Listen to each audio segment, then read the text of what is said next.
How's it going, Michael? It's going good, Rob. How are you? Doing good, doing good. So yeah, we're gonna have today's show is basically show us what you got. It's gonna be a demo of the smartscout software tool or tool, and we're gonna kind of show you like how to drive profit and I'm sorry, how to find Amazon private label opportunities using smartscout. So Michael, why don't you go ahead when you have a second, if you want to give a little prep to what we're gonna see, and then share your screen with me. We'll get that going. Yeah, awesome. So I'm going to kind of give you guys a deep dive into subcategories and how they work inside of Amazon. So that's one of our primary tools that private label sellers will use with Smart Scout. So we're able to break down based off of each subcategory what the sales volume is, who the top brands are, who the top products are, to just give you an advantage when it comes time for you to explore new opportunities, whether it's your first brand or first product or your 100th product. You can get a feel for what you're getting into before you start. So let's kind of dive right in here. Let me get my screen shared.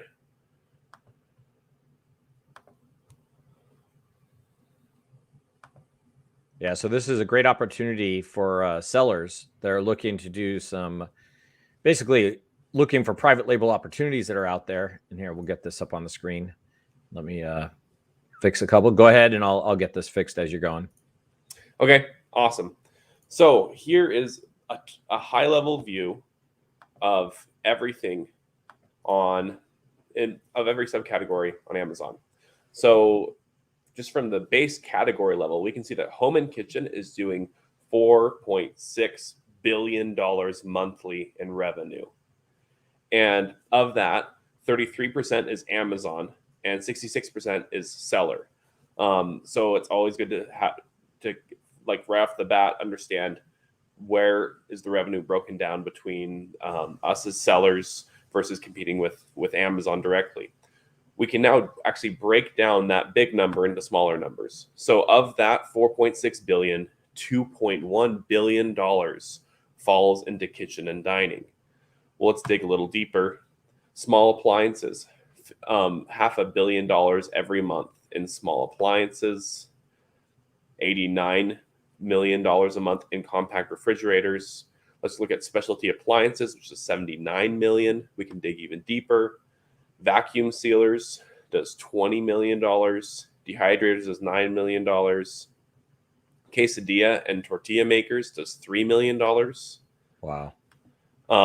So now, as I'm sitting down trying to come up with some ideas, I can look and maybe find a smaller market depending on what my priorities are. But for example, quesadilla and tortilla makers, maybe I decide, look, there's 25 brands there and there's $3 million in market share. Maybe I think I can break in there and see what I can do. So we can first look at all the products that fill this subcategory.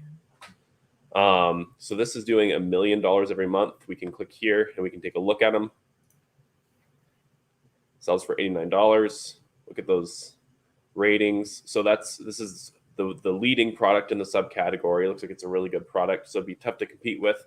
But there's only 43 products here, and some of them aren't really doing a whole lot. So really, like $5,000 and above, and we can actually throw filters on here if I want to. If I want to get like analysis of, I'm only worried about brands that are doing at least $10,000 a month, or products that are doing $10,000 a month in revenue.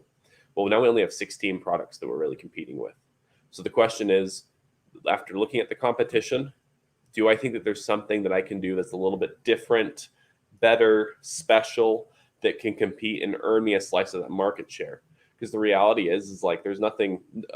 A $10,000 a month product is nothing to sneeze at. Yeah, for sure. So that's kind of a quick view of where you can maybe get some ideas, or if there's a current idea that you're trying to flesh out and understand a little bit better. And then we can also come back here and we can actually look at the brands that make this up and get kind of even more of an idea. One thing we can look for as well when looking at brands is we can actually see the average page score of the brand. So that's a composite score showing us like how high of quality are their product pages. And that can kind of help us to know if they take Amazon seriously or not. As we know, if a brand that takes Amazon seriously will be a bigger brand that doesn't take Amazon seriously. So understanding if they're Amazon based or not is an important factor as we're looking into entering this subcategory. So food savers up here at top, and we can actually look deeper at that brand and see, we can look at their market share, which we can see that they have, lots of their products are actually vacuum sealers and vacuum sealer bags. We can see what sellers sell their product, which kind of gives us an idea that they are not private label because there's 19 different people selling their products. So it makes me actually less worried about them and my market space as a whole. So just here in just a couple minutes, we were able to get a really good view of what's happening in this subcategory, and kind of how we can keep building it out. Let's once again look at brands for. So we got Victoria up at top. We can kind of dig into them a little bit more. And it looks like Victoria does only tortilla makers, so they've really built themselves out. I'd be curious if they are. Let's look at once again at their product. This is the Victoria store. They're really well built out. So maybe this isn't. I guess really that just comes down to your judgment. If you think you can compete with these guys are definitely the market leaders. They've built out some great stuff here. But if you think you can step in with a different variation, something, a different brand, something that you think you can compete with them strength-wise, then you can go for it. Let's play around. Let's go actually a different route. So that's just an example of what you can find in, gosh, 5 minutes. We learned a lot about tortilla makers that I don't think any of us knew. We now have more information than we'll probably ever need about tortilla makers. Pretty good looking brand too, to be honest. Yeah. No, yeah, that they've done a good job. Let's actually dig into sports and outdoors. So $1.6 billion a month. And of that, sport and fitness does $1 billion a month. Exercise and fitness does $300 million a month. And then strength training equipment does $69 million a month. Dumbbells, benches, just looking for something that I feel like I'd be confident trying to build out a band. Let's look at dip stands. So really quick from the top, we can see like the number of brands that are in it. Yeah. Or another thing you can do is we can actually filter if we wanted to. If we wanted to filter by monthly revenue, if we're specifically looking for a subcategory that's making, like we can look at it for a subcategory that's doing at least $5 million a month in revenue. And are you able to also filter by number of people selling? Yeah, we can filter by number of brands. Yep. Yeah, sorry. Yeah. So let's filter by number of brands in the space, and let's actually max that out at maybe 20 brands. So 20 or less, right, are selling on that category is what we're saying? Yep. Okay. So electric pressure cookers, electric griddles. So as far as finding stuff that there's not a lot of competition. I think weren't we on sports category? We were. We just filtered all. Okay. We went back and filtered all. Got it. I like that. That's a good way to do it. So there's oral care. Let's see. In oral care, what's it showing us? Toothbrush accessories. Essentially, it's just telling me that if I keep digging down, eventually we'll get to one. There you go. So rotating power toothbrushes. Amazon does have a lot of the revenue share there, but there's only 9 brands and there's $5 million a month in revenue. Dang. So as far as finding little, it's not an arbitrage opportunity, right? But it's an opportunity that's being untapped. Let's look at electric griddles and see what the story shows us. So this is doing Blackstone It's doing $1 million. I actually have a couple associates that actually worked at Blackstone. Cuisinart, Bella. And then let's look at these. There's only 18 brands, so let's take a look at these brands.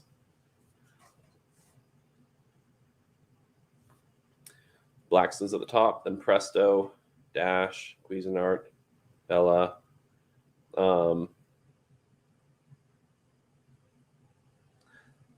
Interesting. So you're getting like the monthly estimated revenue. You're getting the percentage of the market share, and then what was it also like how many average? I'm sorry.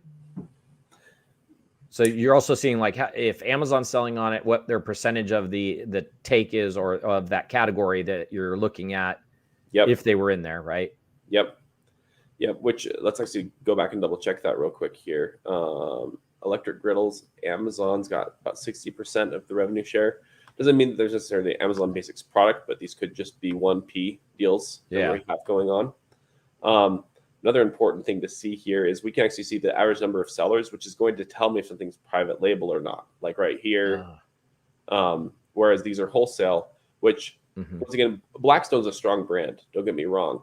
But if you're coming in there and you are completely Amazon focused and you're not wholesaling, then you've got a good shot at fighting one-on-one and maybe finding those finding opportunities where you can maybe beat Blackstone or a Presto, who really look like they are just dominated by wholesalers. Let's actually look at their brand a little bit more. I'm just curious to see how many sellers are on Blackstone. So they have 163 sellers on them. So, and Amazon is one of them. So there's always that difficulty when you compete directly with Amazon. So finding those opportunities, picking and choosing is important. But yes, that's a subcategory that I would take some time and explore a little bit. See, this one's really interesting to me. So electric pressure cookers, $22 million, 13 brands. That is really interesting to me. There are 26 products. Now, Instapot, of course, is dominant up here, right? I mean, the Ninja's the only one that's in the top 6 that isn't there, and that's not Instapot. Yeah, that's not Instapot, right? So maybe Instapot's brand is just too strong, but I mean, Instapot is a fairly high priced product. I wonder if somebody could step in and create something. Or do you use an Instapot often, Rob? I actually don't.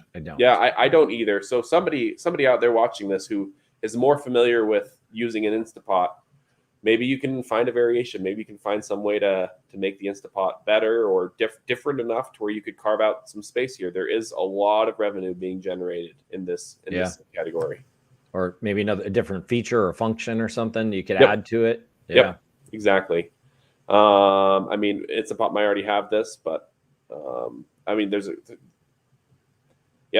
couple things that just come to mind on how you could make it a variation, whether it's making it smaller, more compact. So there's a couple things we can do there. So that's how our subcategories tool works. That's what people will use to kind of discover, come up with ideas, and then you can do further research on that concept. So we can kind of just point you down a path that could be profitable for you. That's really cool, because literally call it in the last 10, 15 minutes, we saw multiple potential products or multiple ones to avoid even. So you can use it either way, right? It's like, hey, here's a possibility of a category and product I could go into, or, hey, I'm looking into this, but maybe I should avoid it because, competition's pretty strong. Like that tortilla press, I think it was, seemed to have a pretty dominant company. Looked like they've been around a long time. They're manufacturing their own. It looks like, possibly in US based. It was hard to tell on that, but well quality built. But you never know. Somebody could come along, maybe have something a little bit different design that does a little better and take it over. So, yep, nope, exactly. I'm going to bounce over real quick to another tool. So here's another tool that's really interesting that we've rolled out. So there's lots of FBA calculators out there, right? But here's how ours differs a little bit. You plug in your dimensions. You can even plug in an ASIN if you already have an ASIN. And you can see what modifications you should make to your packaging that will actually save you money on FBA fees. So this example is a product that we know that they were weighted at 1.01 pounds. And all they have to change is go from here to shaving off 0.01 pounds, get it down to 1 pound. The red shows what you need to change, and you make an extra 70 cents off of each unit, which might not seem like a lot, but when you're selling 10,000 units every month, that's $7,000. That's making a difference. That's super cool. Yeah. So it's one of those things where it tends to slip through the cracks, especially the first time that you're rolling out a product, right? If you already have any established products, you should definitely run them through this test and see if there's any simple modifications you can make. I mean, shaving off 1 pound, that's as simple as buying a slightly lighter box, or even like maybe trimming down your instructions manual, making your instructions manual a QR code that takes it to a website. There's lots of little things you can do. And sometimes, 70 cents, even if you were getting a custom box that costs 20 cents more, that's still 50 cents, right? Margin that you're making. There's little opportunities here that can be found. So I'd recommend that anyone who has a private label product goes through and uses this, and absolutely make sure that you're making all the money off of the sales that you're already making. I love how it kind of auto-fills, telling you here's the adjustments you can make to basically get more money out of your product or make more profit on it by making a few changes. And just to piggyback off that, with GETIDA in our dashboard, we have the capability of downloading what Amazon currently says is your weights and measurements. And if those are incorrect, you can make those changes, submit them to GETIDA, and GETIDA will go and try to get you a refund on all past sales of that product going back about 90 days. So there are a couple ways to make money or save money, right? Use this tool here from smartscout. That's their FBA calculator that can give you some hints on how to fix, the product, the packaging or the weight to try to get it into a zone that will allow you to make more money on it. And then with GETIDA, obviously if Amazon's incorrectly putting the weight and dimensions, you can fix that and get some money back. So I like it. What else we got there, Michael? Yeah, so it's like any FBA calculator. You can plug in your selling price and your cost of product, and it'll fill in the rest of your margins and give you an idea of what you're looking at. Let's just say say that they're getting it for $15. Not $1,500. Yeah, not $1,500. And yeah, you can see, I mean, this is a bad example because this would put them at 5% net margin, but it bumps them up to 7% net margin just by making that one little change. It's probably more likely that they're getting this product in for probably around $10, let's say. So 25, but still you go from a 25% margin to a 27% margin, and every almost little 28. bit. Yeah, almost 28% margin. Every little bit helps there. Hey, 3%. I mean, like we say over GETIDA, on average, we get, customers back about 1 to 3% of their annual FBA sales. Now you're talking another 3% there, so you're looking at potential of like 4 to 6% more to your bottom line using tools like smartscout and GETIDA. I mean, that's pretty cool. That's why we have people on like Michael to show us some of these cool tools that, can make you money and save you money. So. Yeah, no, exactly. You got to be making sure that you're maximizing the sales you've already made, the sales that you're currently making. So just optimization. That's what this is for. I know that we didn't necessarily advertise this, but does your do you have a decent amount of wholesalers that use GETIDA? Some, but usually not. We're more targeted to the FBA sellers. Or right, but sorry, FBA sellers who aren't private label is what I'm asking. Mostly private label, yeah. Mostly private label. Cool. All right, awesome.